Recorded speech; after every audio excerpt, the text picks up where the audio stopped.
Hi, yeah, my name is Cassie Hager. I'm with Cinefied. It's so nice to talk to you guys. I know you've Hi, had a long Hello. day, Cassie. so thanks for sticking around and talking to My me. Of pleasure. course. Thank you. Hi. Oh my gosh, I'm so excited to be talking to you both. Josh, first of all, you are like the quintessential action star, I feel like. Can you tell me? I know. No, you Well, are. hey, I'll take You it. look like you don't believe it, but you are. I will take it. Thank you for that. Of course. Tell me what draws you to the genre.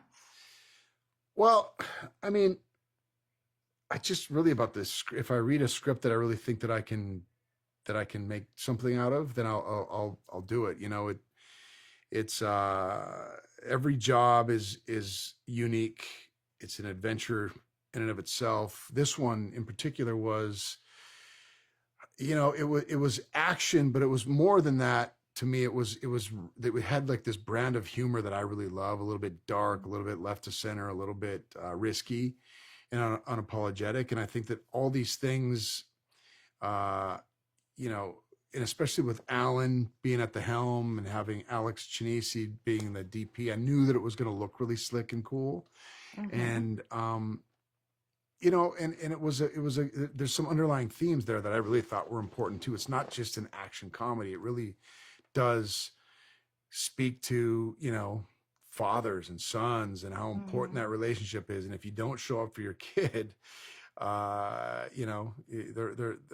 they're going to really be have a rough time going forward. And I think that my character really sees that when I have to take this kid on this job, realize that, I haven't been, I have a lot of work to do as a dad.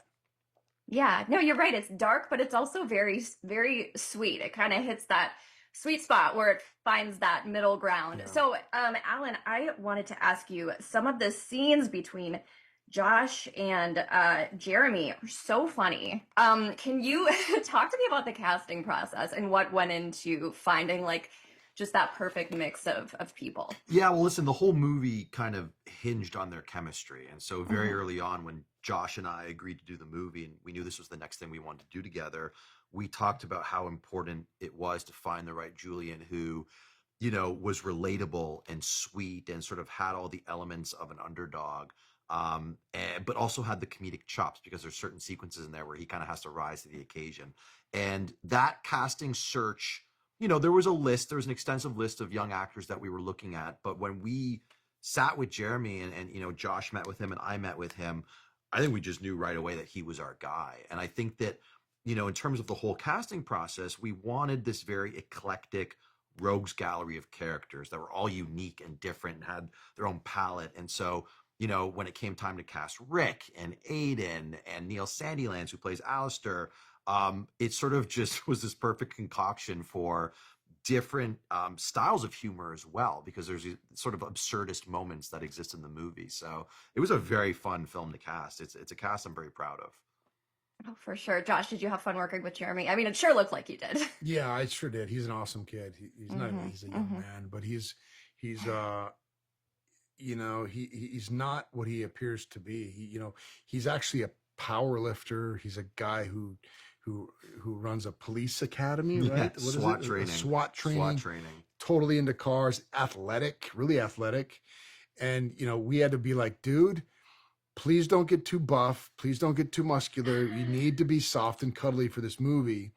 Uh, and he's really fun, really easy, always ready to play, have a good time, prepare. We'd run scenes. We'd ask each other questions about how do we best make this scene move the story forward in a grounded but funny way. And I just had a blast working with him. What a gem Well, that you kid can is. see. Yeah, you can tell. I mean, it shows through. Okay, so my last question. Movie is called London Calling. So my question to both of you is like, is there a certain city out there in the world that just calls to you that you want to go back to over and over? Fargo, North Dakota. Fargo, because that's where you're from, right? But I do love all of North Dakota, but Yeah. that's where my heart is and where my roots are. But I love Rio. I love Paris. I love I Hmm. love seeing new places in the world. I love there's a place called Cinque Terre in Italy that's unbelievable. You have to check that out if you're traveling through mid-northern part of Italy. You should go check that out. It's like a little dream town. But anyway, that's Cape Town calling. I loved Cape Town. I can't wait Nice. to go back. Yeah, that would be the one calling me back. yeah. I'd never been to Cape Town. Yeah. That place is badass. It's Have you been? amazing. No, I mean, Yeah. mine would be London, actually. I always go back to London because Yeah. I love it. All right. I've never been to London. I don't know if I should admit Are you that. serious? I've been to Heathrow. I've been to Heathrow. That's it. Okay. And not All right, London. guys, they're giving me the wrap, but oh man, I loved talking to you so much. Thank you so much. This movie's so fun, and I'll talk to you next time. Thanks so for much. watching. Yeah, Thank of you very course. much. Thank Take you. care. Bye.